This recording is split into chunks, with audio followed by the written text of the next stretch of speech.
আল্লাহ তাআলা বলেন, قد جاءكم من الله نور وكتاب مبين।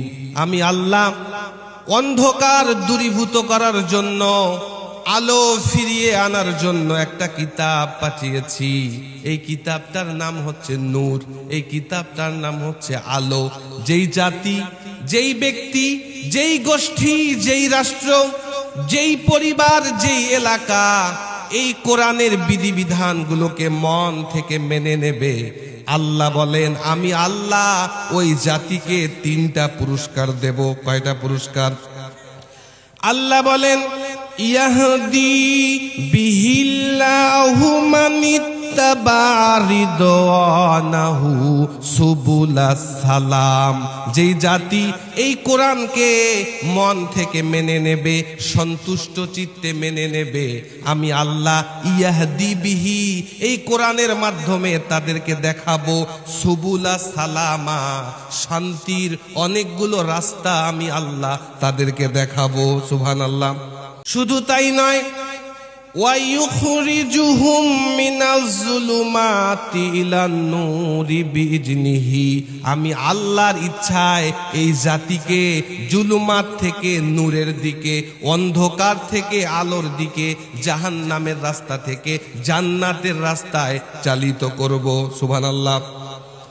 3 নাম্বার পুরস্কার আল্লাহ বলেন, ওয়ায়াহদিহিম ইলা সিরাতিম মুস্তাকিম। তোমরা প্রত্যেক দিন নামাজে আল্লাহর কাছে দোয়া করো, ইহদিনাস সিরাতাল মুস্তাকিম, ও আল্লাহ আপনি আমাকে শান্তির রাস্তা দেখান। কোন জাতি এই কোরআন থেকে হেদায়েত নেয়, যদি কোন জাতির নেতা এই কোরআন থেকে হেদায়েত নিয়ে সমাজ পরিচালিত করে, রাষ্ট্র পরিচালিত করে, ওই সমাজকে, ওই রাষ্ট্রকে সমৃদ্ধশালী করে দেবেন কে? কথা বলেন। আল্লাহ বলেছেন, ওয়ালাউ আন্না আহলাল কুরা আমানু ওয়াত্তাকাউ লাফাতাহনা আলাইহিম বারাকাতিম মিনাস সামাই ওয়াল আরদ। আল্লাহ বলেন, যদি কোনো ব্যক্তি এই কোরআনের উপরে বিশ্বাস করে, এই কোরআনের বিধিবিধানগুলোকে বিশ্বাস করে এবং আমি আল্লাহকে ভয় করে চলে, যেই জাতি, যেই গোষ্ঠী আমি আল্লাহকে ভয় করে চলবে, আমি আল্লাহ ওই জাতির আসমান আর জমিনের যতগুলা রহমতের বরকতের দরজা আছে, আমি আল্লাহ সব দরজাগুলো খুলে দেব। সব সময় প্রশংসা করব কার? এই সময় অনেক মানুষ রংপুর মেডিকেলে, প্রাইম মেডিকেলে আছে না নাই? অনেক অসুস্থ রোগী রোগাক্রান্ত হয়ে কাতরাচ্ছে। আল্লাহ আমাদেরকে সুস্থ রেখেছেন, এটা আল্লাহ পাকের সবচেয়ে বড় নেয়ামত, ঠিক না? আল্লাহ আমাদেরকে চাইলে অসুস্থ করতে পারতেন, কোনো বিপদগ্রস্ত বানাইতে পারতেন, কিন্তু আল্লাহ আমাদেরকে সুস্থ রেখেছেন, আল্লাহ আমাদেরকে নিরাপদে রেখেছেন। এজন্য আল্লাহর প্রশংসা করার দরকার আছে কি না? পৃথিবীতে আল্লাহ তাআলা মানুষকে যত ধরনের নেয়ামত দিয়েছেন, সবচেয়ে বড় নেয়ামতের নাম হচ্ছে সুস্থতা। কি নাম? এই যে আপনি আমি সুস্থ আছি, এটা আল্লাহ তাআলার নেয়ামত। আর আল্লাহ তাআলা বলেছেন, সুম্মা লাতুসআলুন্না ইয়াউমা ইযিন আনিন নাঈম। কিয়ামতের ময়দানে নেয়ামত সম্পর্কে জিজ্ঞেস করা হবে। আমি আল্লাহ তোমাদেরকে সুস্থ রেখেছিলাম, ভালো রেখেছিলাম, নিরাপদে রেখেছিলাম, এর কৃতজ্ঞতা স্বরূপ আমার হুকুম কতটুকু মেনেছো, আমার কোরআনের আওয়াজ শুনে নিজেকে কতটুকু উদ্গ্রীব করেছো, এই প্রশ্ন আল্লাহ করবেন কিনা? তো আমরা যে হাজারো মানুষের মাঝখান থেকে বাছাইকৃত মানুষ কিছু এখানে এসে বসার সুযোগ পেয়েছি, এজন্য আল্লাহর শুকরিয়া আদায় করার দরকার আছে কিনা?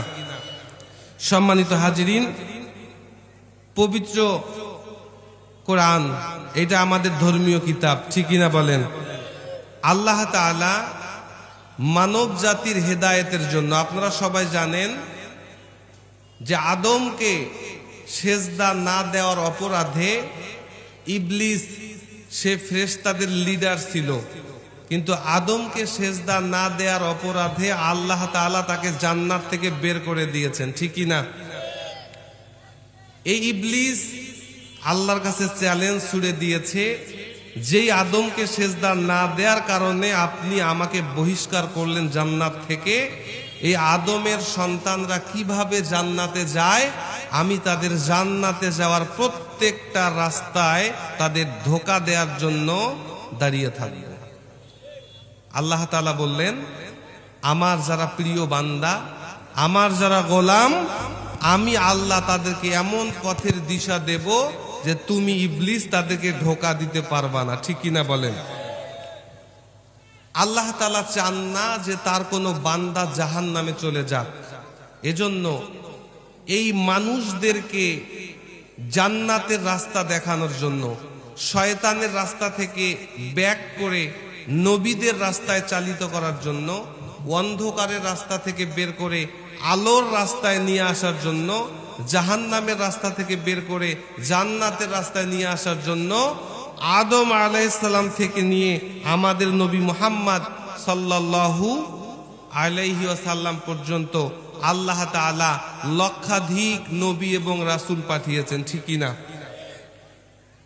সর্বশেষ আমাদের নবী, বিশ্ব নবী জনাবে মুহাম্মদ মুস্তাফা, সবাই বলি সাল্লাল্লাহু আলাইহি ওয়াসাল্লাম, তিনি এসেছেন আখিরি জামানার পয়গাম্বার, শেষ নবী। তারপরে কোনো আর নবী আসবে না। যদিও কাদিয়ানীরা গোলাম আহমদ কাদিয়ানীকে শেষ নবী দাবি করে, ঠিক কি না? কিন্তু আল্লাহ বলেছেন যে নবী মুহাম্মদ সাল্লাল্লাহু আলাইহি ওয়াসাল্লাম সর্বশেষ নবী, এবং এই নবী মুহাম্মদ সাল্লাল্লাহু আলাইহি ওয়াসাল্লামের উপরে আল্লাহ তাআলা যে কিতাব নাজিল করলেন, এই কিতাবটির নাম হচ্ছে কুরআন। জোরে বলেন। এই কোরআন যেই সময়ে যেই যুগে নাজিল হয়েছে আপনারা জানেন, এই যুগটাকে বলা হতো আইয়ামে জাহিলিয়া। কি বলা হতো? জোরে বলেন। আইয়াম, ইয়াউমুন মানে দিন, আইয়াম মানে যুগ, জাহিলিয়া মানে অন্ধকার। তার মানে অন্ধকারাচ্ছন্ন একটা যুগ। এই যুগে এমন কোনো খারাপ কাজ হয় নাই যেটা সেই যুগে হয় নাই। কাবা শরীফে তারা 360টা মূর্তি স্থাপন করেছিল, ঠিক কি না? উলঙ্গ অবস্থায় কাবা শরীফ তাওয়াফ করত। সেই যুগে নারীদের কোনো মূল্য ছিল না, মানুষের রক্তের কোনো দাম ছিল না। তারা তুচ্ছ বিষয়কে কেন্দ্র করে মানুষে মানুষে বিভেদ তৈরি করে রক্তপাত ঘটাতো। এই একটা অন্ধকারের যুগ। এখন আমার প্রশ্ন হচ্ছে, অন্ধকার দূর করার জন্য কিসের দরকার? কিসের দরকার? একটা জায়গায় অন্ধকার, এইটাকে দূরীভূত করার জন্য আমরা কি জ্বালাই? কি জ্বালাই?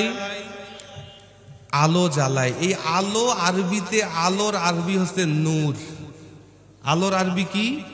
নূর। পবিত্র কুরআনের যতগুলো নাম আছে, এই কোরআনের আরেকটা নাম হচ্ছে নূর।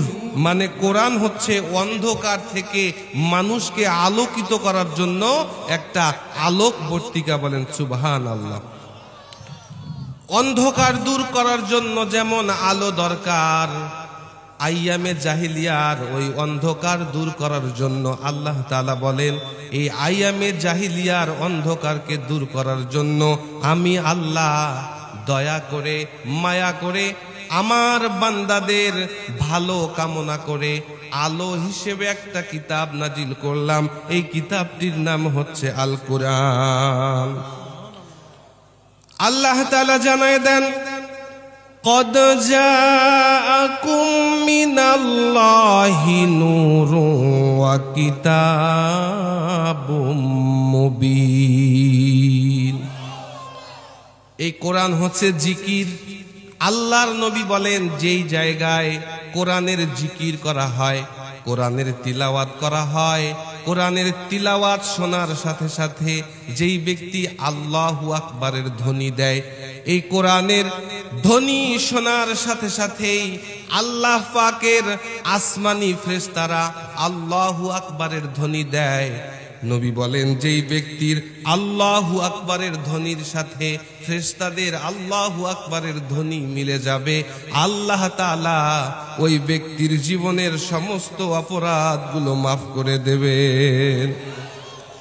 قد جاءكم من الله نور وكتاب مبين। আল্লাহ বলেন, এই অন্ধকারাচ্ছন্ন সমাজকে আলোকিত করার জন্য কদ জাআকুম মিনাল্লাহ, আল্লাহর পক্ষ থেকে একটা কিতাব এসেছে। এই কিতাবটা হচ্ছে নূর। কিতাবটার নাম কি?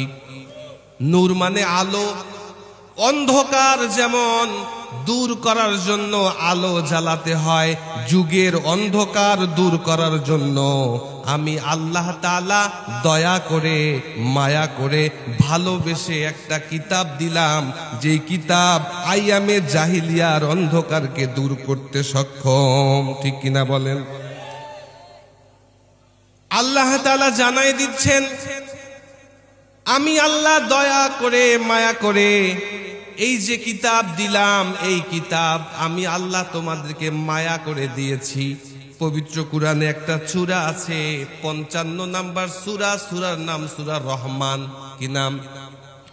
আর রহমান আল্লামাল কুরআন।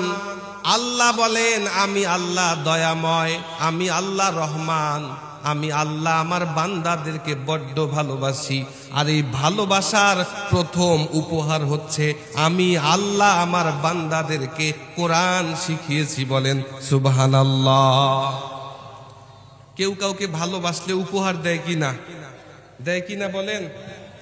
ভালোবাসলে ভালোবাসার মানুষদেরকে আমরা সবচেয়ে দামি জিনিস দেওয়ার চেষ্টা করি কিনা? আল্লাহ বললেন, আর রহমান, আমি আল্লাহ দয়াময়, আর এই দয়া করে আমি আমার ভালোবাসার বান্দাদেরকে একটা উপহার দিলাম। এই উপহারটার নাম হচ্ছে আল্লামাল কুরআন। আমি আমার বান্দাদেরকে কি শিখিয়েছি বলেন? আল্লাহ বললেন, কোরআন হচ্ছে নূর, কোরআন হচ্ছে আলো, কোরআন হচ্ছে অন্ধকার দূর করার মাধ্যম। আইয়ামে জাহিলিয়ার যুগে এই কোরআনের মাধ্যমে আলো ফিরে আসছে কিনা বলেন? আইয়ামে জাহিলিয়ার অন্ধকার নবীর মাধ্যমে দূরীভূত হয়েছে কিনা? জোরে বলেন। বর্তমানের যুগ আইয়ামে জাহিলিয়ার চেয়েও খারাপ, ঠিক কিনা বলেন? আইয়ামে জাহিলিয়ায় একটা ইতিহাস দেখাইতে পারবেন যে নিজের বাবার, নিজের সন্তান বাবাকে মেরে বাড়ি থেকে বের করে দিয়েছে, এমন কোন ইতিহাস আছে? কথা বলেন। নিজের ছেলে নিজের মাকে বের করে দিয়েছে, মারে বের করে দিয়েছে, এমন কোন ঘটনা আছে? আইয়ামে জাহিলিয়ায় মেয়েদেরকে পুঁতে ফেলা হইতো। ইদানিং দেখা যায় অনেক বাচ্চা কাচ্চা জন্মের পরে অবৈধ সন্তান, এদেরকে বিভিন্ন জঙ্গলে ফেলায় দিয়ে আসে, এমন ঘটনা ফেসবুকে আমরা দেখেছি না? তার মানে বর্তমানের সময়টাও আইয়ামে জাহিলিয়ার মতো অজ্ঞতা অন্ধকারের সময়, ঠিক কিনা বলেন? তাহলে যেই কোরআন দিয়া আইয়ামে জাহিলিয়ার অন্ধকারকে দূর করা গেছে, আপনারা বলেন তো এই কোরআন দিয়া বর্তমানের অন্ধকার দূর করা যাবে কিনা? আল্লাহ তাআলা বলেন, قد جاءكم من الله نور وكتاب مبين। আমি আল্লাহ অন্ধকার দূরীভূত করার জন্য, আলো ফিরিয়ে আনার জন্য একটা কিতাব পাঠিয়েছি। এই কিতাবটার নাম হচ্ছে নূর, এই কিতাবটার নাম হচ্ছে আলো। যেই জাতি, যেই ব্যক্তি, যেই গোষ্ঠী, যেই রাষ্ট্র, যেই পরিবার, যেই এলাকা এই কোরআনের বিধিবিধানগুলোকে মন থেকে মেনে নেবে, আল্লাহ বলেন আমি আল্লাহ ওই জাতিকে 3টা পুরস্কার দেব। কয়টা পুরস্কার? আল্লাহ বলেন, ইয়াহদি বিহিল্লাহু মানিত রিদওয়ানাহু সুবুলাস সালাম, যেই জাতি এই কোরআনকে মন থেকে মেনে নেবে, সন্তুষ্ট চিত্তে মেনে নেবে, আমি আল্লাহ ইয়াহদি বিহি এই কোরআনের মাধ্যমে তাদেরকে দেখাবো সুবুলাস সালামা, শান্তির অনেকগুলো রাস্তা আমি আল্লাহ তাদেরকে দেখাবো। সুবহানাল্লাহ। সুবুলাস সালাম, সাবিলুন মানে রাস্তা, সাবিলুনের বহু বচন সুবুল।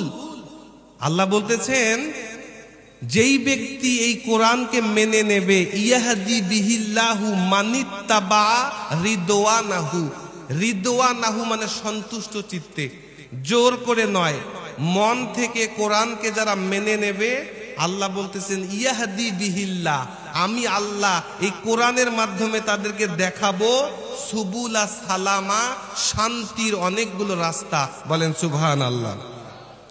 শুধু তাই নয়, ওয়ায়ুখরিজুহুম মিনাজ-জুলুমাতি ইলান-নূরি বিইজনিহি, আমি আল্লাহর ইচ্ছায় এই জাতিকে জুলুমাত থেকে নূরের দিকে, অন্ধকার থেকে আলোর দিকে, জাহান্নামের রাস্তা থেকে জান্নাতের রাস্তায় চালিত করব। সুবহানাল্লাহ। 3 নাম্বার পুরস্কার আল্লাহ বলেন ওয়ায়াহদিহিম ইলা সিরাতিম মুস্তাকিম, তোমরা প্রত্যেক দিন নামাজে আল্লাহর কাছে দোয়া করো, ইহদিনাস সিরাতাল মুস্তাকিম, ও আল্লাহ আপনি আমাকে শান্তির রাস্তা দেখান, সঠিক রাস্তা দেখান। এই দোয়া করি কিনা? কথা বলেন। প্রত্যেক নামাজে আমরা এই দোয়া বলি কিনা, ইহদিনাস সিরাতাল মুস্তাকিম? আল্লাহ বলতেছেন নামাজে শুধু দোয়া পড়লে হবে না, এই কোরআনকে মন থেকে মেনে নিতে হবে, তাহলে আমি আল্লাহ তোমাদেরকে 3টা পুরস্কার দান করব। কয়টা? 1 নাম্বার আল্লাহ বললেন এই কোরআনের মাধ্যমে তোমাদেরকে আমি আল্লাহ সুবুলা সালামা, এই অশান্তির দাবানলে পুড়তে থাকা সমাজকে আমি আল্লাহ শান্তির অনেকগুলো রাস্তা বের করে দেব। 2 নাম্বার আমি আল্লাহ তাদেরকে অন্ধকারের রাস্তা থেকে আলোর রাস্তায়, জাহান্নামের রাস্তা থেকে জান্নাতের রাস্তায় নিয়ে আসব। আর 3 নাম্বার ওয়াইয়াহদিহিম ইলা সিরাতিম মুস্তাকিম, আমি আল্লাহ তোমাদেরকে সঠিক রাস্তায় চালিত করব। বলেন সুবহানাল্লাহ। এই কোরআনকে কেউ যদি মন থেকে মেনে নেয়, আল্লাহ কয়টা পুরস্কারের কথা বললেন? কয়টা পুরস্কার? 1 নাম্বার আল্লাহ বললেন আমি আল্লাহ শান্তির অনেকগুলো রাস্তা দেখাবো। বলেন তো আজকে আমাদের সমাজে শান্তি আছে কিনা? শান্তি আছে? অশান্তির দাবানলে দাউ দাউ করে আমরা পুড়তেছি, ঠিক কিনা? শান্তির জন্য আমরা অনেকের কাছে ধর্ণা দিয়েছি, আমরা শান্তির জন্য ডক্টর ইউনূসকে বিদেশ থেকে বাংলাদেশে এসে ক্ষমতায় বসাইছি, ঠিক কিনা? আমরা সবাই কি চাই? কি চাই বলেন? শান্তি চাই। আল্লাহ বলতেছেন যে না, শান্তি পাবা না, ডক্টর ইউনূসের কাছে শান্তি পাবা না, তোমরা কোনো দলের কাছে শান্তি পাবা না, কোনো রাষ্ট্রের কাছে ধর্ণা দিয়া তোমরা শান্তি পাবা না, আমেরিকাকে বন্ধু বানাইলে শান্তি পাবা না, ইন্ডিয়াকে বন্ধু বানাইলে শান্তি পাবা না, বরঞ্চ আমি আল্লাহ কথা দিলাম ইয়াহদি বিহিল্লাহু মানিত্তাবা রিদওয়ানাহু, যেই জাতি কোরআনটাকে মন থেকে মেনে নেবে, আমি আল্লাহ ওয়াদা দিলাম এই জাতিকে আমি আল্লাহ শান্তির জন্য সুবুলা সালামা, অনেকগুলো রাস্তা দেখাবো। বলেন সুবহানাল্লাহ। আল্লাহ চাইলে আমাদেরকে শান্তির রাস্তা দেখাইতে পারেন কিনা বলেন? আল্লাহ পাক রব্বুল আলামিন বলছেন শান্তি যদি পেতে চাও কোরআনের কাছে ফিরে আসার কোনো বিকল্প নাই। কথা বলেন। শান্তি যদি পেতে চাও কোরআনকে মেনে নিতে হবে, মন থেকে নাকি জোর করে? মন থেকে যদি কোরআনকে মেনে নাও, আল্লাহ বলেন আমি আল্লাহ তোমাদেরকে শান্তির অনেকগুলো রাস্তা দেখায় দেব। এই কোরআনকে যদি তোমরা মেনে নাও, কোরআনের ভয় যদি তোমরা অন্তরে ঢুকাও, আল্লাহ তাআলা পবিত্র কুরআনুল কারীমের 65 নাম্বার সূরার নাম সূরা তলাক। কি নাম? সূরা তলাকের 2 নাম্বার আয়াতের শেষের অংশে আল্লাহ বলেন ওয়া মান ইয়াত্তাকিল্লাহা ইয়াজআল লাহু মাখরাজা, যেই ব্যক্তি এই কোরআনের বিধানগুলোকে মেনে নিয়ে আমি আল্লাহকে ভয় করে জীবন চালাবে, আমি আল্লাহ ওই ব্যক্তির মুক্তির জন্য, ওই জাতির উদ্ধারের জন্য ইয়াজআল লাহু মাখরাজা। মাদ্রাসার ছাত্ররা মাখরাজ মানে বের হওয়ার রাস্তা, মাখরাজ মানে কি কথা বুঝেন? আল্লাহ বলতেছেন ওয়ামাই ইয়াত্তাকিল্লাহ, যেই ব্যক্তি কোরআনকে মেনে নিয়ে আল্লাহকে ভয় করে জীবন চালাবে, ইয়াজআল লাহু মাখরাজা, আমি আল্লাহ ওই ব্যক্তির, ওই জাতির, ওই পরিবারের উদ্ধারের জন্য অসংখ্য রাস্তা তৈরি করে দেব। বলেন সুবহানাল্লাহ। মাখরাজ তৈরি করতে হবে, শর্ত হচ্ছে এই কোরআনকে মেনে নিতে হবে, এই কোরআনের জীবন ব্যবস্থাকে নিজেদের জীবন ব্যবস্থা হিসেবে মানতে হবে, ঠিক কিনা? এই কোরআন হচ্ছে দাস্তুর, কোরআন হচ্ছে সংবিধান। কোরআন শুধুমাত্র নামাজে তিলাওয়াতের কিতাব নয়।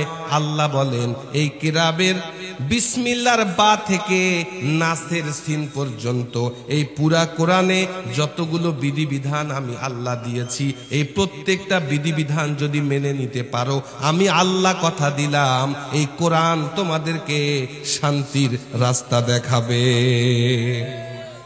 সমাধান চাও যদি জীবনে মরণে, ফিরে যাও খুঁজে নাও চোখ রাখো কোরআনে, ঠিক না? সমাধান চাও যদি জীবনে মরণে, ফিরে যাও খুঁজে নাও চোখ রাখো কোরআনে, ঠিক না বলেন? সমাধান নিতে হবে কোথা থেকে? সব সমস্যার সমাধান এই কোরআনে আছে কিনা?